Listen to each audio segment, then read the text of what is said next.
खुदाम यसुम मसीह के बाबरकत जलाली फतामंद कदूस कादर और उत्तम नाम में आप तमाम तर सुनने वाले भाइयों को, बहनों को, बुजुर्गों को और खुदा के खातमुद्दीन को बड़े अदब से मेरा मोहब्बत भरा सलाम पहुँचे। आए मेरे अजीज़ों, खुदा जो कि लामहदूद है, आज हम उसके तीसरे हिस्से की जानब बढ़ चुके हैं। जैसे कि हमने यसाया की किताब उसके 6 बाब में हमने पढ़ा है कि यसाया ने खुदा को एक तख्त पर बैठे हुए देखा। किताब यसाया बाब 6 में खुदा का यानी कि खुदा को ये यसाया विजिट करता है। यसाया के बाब 6 में बयान किया गया है कि यसाया नबी ने खुदावन को अपने तख्त पर बैठा हुआ देखा और उसके बाद जो मंजर था वो एक इंतहाई रूहानी और जलाली मंजर था।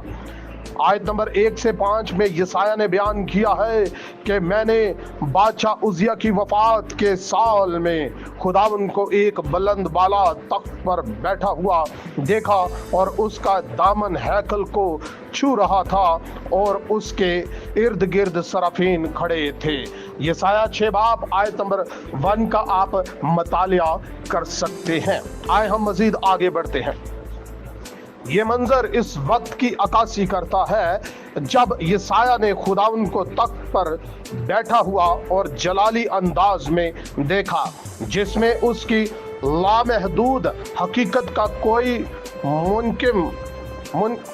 मुकम्मल इंकशाफ नहीं था, बल्कि ये सिर्फ खुदा की मौजूदगी और जलाल का एक महदूद ज़हार था।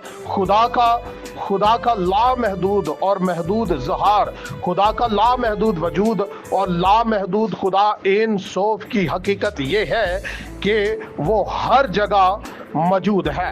लेकिन जब खुदा का ज़हूर इंसानों के सामने होता है तो उसका ज़ाहिर होना हमेशा महदूद तौर पर होता है। यहाँ यसाया का विजिट भी खुदावन की लामहदूदियत का महदूद ज़हार देखता है। किताब यसाया में खुदावन की ज़ाहिर होने की कोई जिस्मानी या मादी हकीकत नहीं बयान की गई। इसकी बजाय खुदा की मौजूदगी का एक ख़ास मरहला था कि जो उस वक़्त यसाया के सामने आया, यानी खुदा का साया लफ्ज़ी तौर पर इसकी महदूदियत के ज़हूर के तौर पर लिया जा सकता है, जिसका मकसद इंसान को उसकी महदूद फहम के मुताबिक एक नया ताल्लुक फराहम करना था।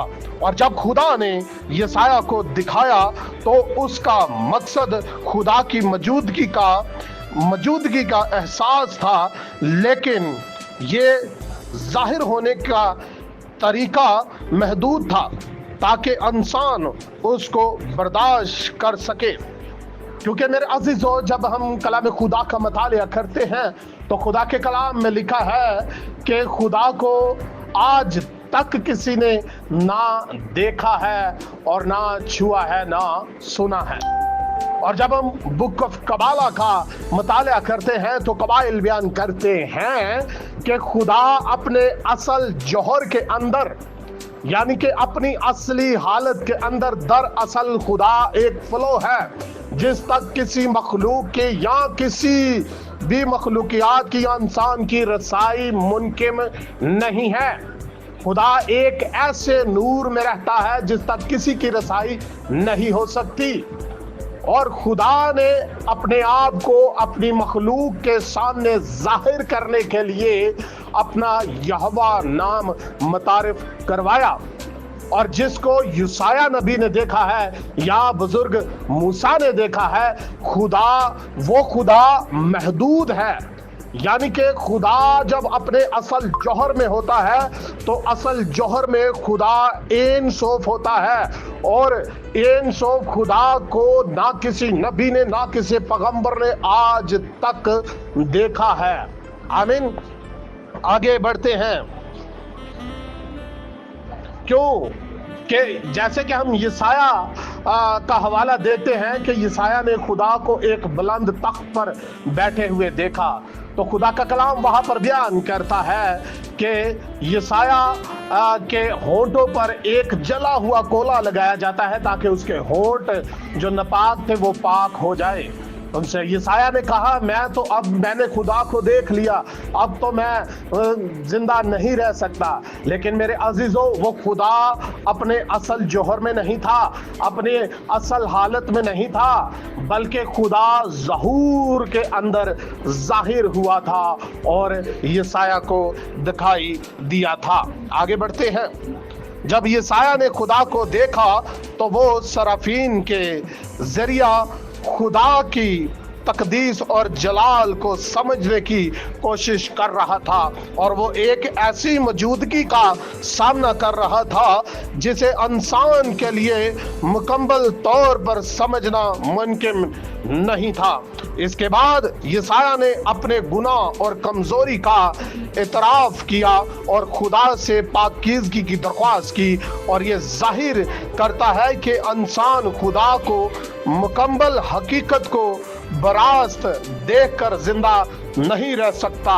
انسان خدا کو دیکھ کر زندہ نہیں رہ سکتا۔ بائبل میں ایک اہم اصول ہے کہ انسان خدا کو براست دیکھ کر زندہ نہیں رہ سکتا۔ یہ اصول خدا کی لامحدودیت اور مقدس جلال کو ظاہر کرتا ہے کہ انسان کا جسم اور فطرت اس عزم کو برداشت کرنے کے لیے تیار نہیں ہے۔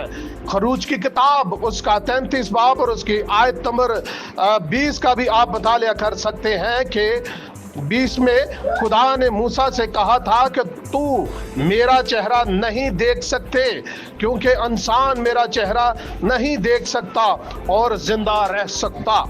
یہ آیت ہمیں بتاتی ہے کہ خدا کا لامحدود جلال انسان کے لیے برداشت سے باہر ہے، اور اس کے ساتھ تعلق محدود طریقے سے ہی ممکن ہے۔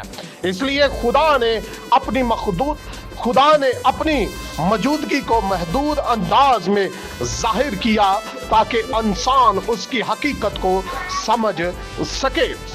قبالہ میں تفسیر ہم دیکھتے ہیں کہ قبالہ کے مطابق این سوف لامحدود خدا کی حقیقت کو سفارت کے ذریعے مخلوق تک پہنچایا جاتا ہے، اور خدا کی لامحدودیت کو مکمل حقیقت کا ظہار کبھی نہیں ہوتا، بلکہ وہ محدود صورتوں میں ظاہر ہوتا ہے۔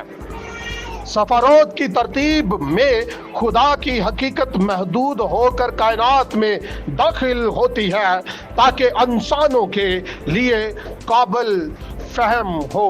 قبالہ کے مطابق خدا کی سفارت میں سے پہلے تاج کو خدا کی محدود حقیقت سمجھا جا سکتا ہے جو باقی سفارت کے ذریعہ مخلوق تک پہنچتی ہے۔ سفارین اور دیگر فرشتے جو یسایا کے سامنے کھڑے تھے وہ خدا کے جلال کی محدود عکاسی ہے، نہ کہ اس کی مکمل حقیقت۔ یسایا کا وزٹ ایک محدود ظہار تھا، اور خدا